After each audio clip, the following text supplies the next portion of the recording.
हाल ही में बनी the Kashmir files को सबने खूब सराहा तो कुछ ने विरोध भी किया। फिल्म में कश्मीरी पंडितों के साथ हुए अन्याय और अत्याचार को दिखाया गया है कि कैसे चुन चुनकर नाम पूछकर कश्मीरी पंडितों को ही निशाना बनाया गया, उनके परिवारों को मौत के घाट उतार दिया गया।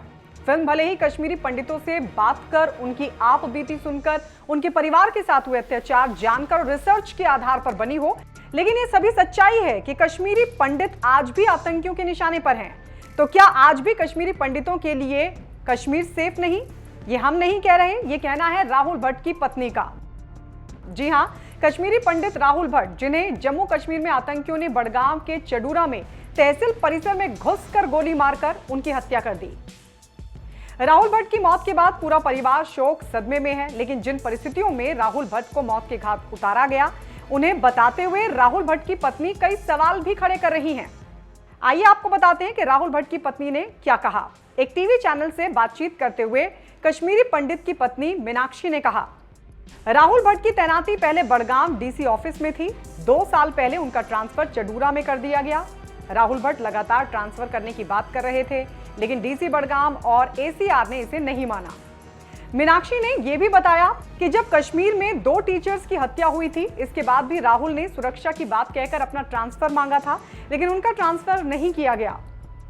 राहुल भट्ट की पत्नी मीनाक्षी ने बताया कि कैसे आतंकियों ने पहले नाम पूछा और फिर गोलियां दाग दी।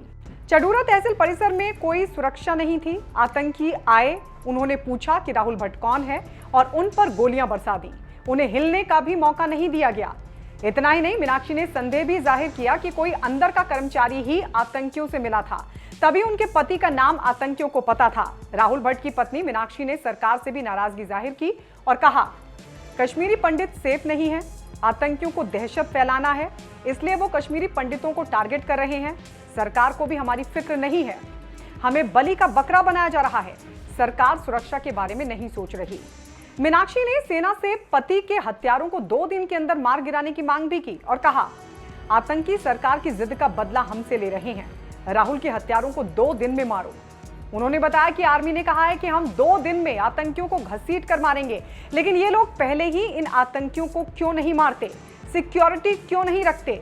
अब जब मेरे पति की हत्या कर दी गई, अब आतंकियों को मारेंगे। मीनाक्षी ने इसके अलावा कश्मीर में कश्मीरी पंडितों की हालत और उनकी सुरक्षा का मुद्दा भी उठाया और कहा, कश्मीर में हालात बहुत खराब हैं, कश्मीरी पंडितों की कोई सुरक्षा नहीं है, उन्हें बलि का बकरा बनाया जा रहा है। तहसील में सुरक्षा होती तो मेरे पति की जान बच जाती। राहुल की हत्या से पहले हुई बातचीत के बारे में बात करते हुए मीनाक्षी ने कहा, पति से 10 मिनट पहले ही बात हुई थी, कहा था जल्दी आना, बर्थडे में चलना है। उन्होंने कहा था ठीक है, आता हूं। परिवार का गुस्सा, परिवार के सवाल और परिवार की चिंता सब लाजमी है, क्योंकि उन्होंने अपने परिवार का सदस्य खोया है और इसलिए मीनाक्षी ने चिंता जताते हुए आगाह भी किया और कहा, घाटी में कश्मीरी पंडित सेफ नहीं है। कल राहुल की बारी थी, अब किसी और की बारी होगी। आपको बता दें, राहुल भट्ट सरकारी कर्मचारी थे। आतंकियों ने बड़गांव के चडूरा में तहसील परिसर में घुसकर कश्मीरी पंडित राहुल भट्ट की हत्या कर दी। राहुल की तैनाती प्रवासियों के लिए शुरू विशेष रोजगार पैकेज के तहत हुई थी। वो बड़गांव के शेखपुरा में प्रवासी कॉलोनी में रहते थे। बताया जा रहा है कि राहुल भट्ट को मारने वाले आतंकियों की संख्या 2 थी। हालांकि जब राहुल को गोली मारी गई तो उन्हें घायल अवस्था में श्रीनगर के अस्पताल ले जाया गया, लेकिन उनकी मौत हो गई। ये जानकारी कश्मीर जोन की पुलिस की तरफ से ट्वीट कर भी दी गई थी। फिलहाल पुलिस के मुताबिक आरोपियों को पकड़ने के लिए पुलिस ने तलाशी अभियान शुरू कर दिया है।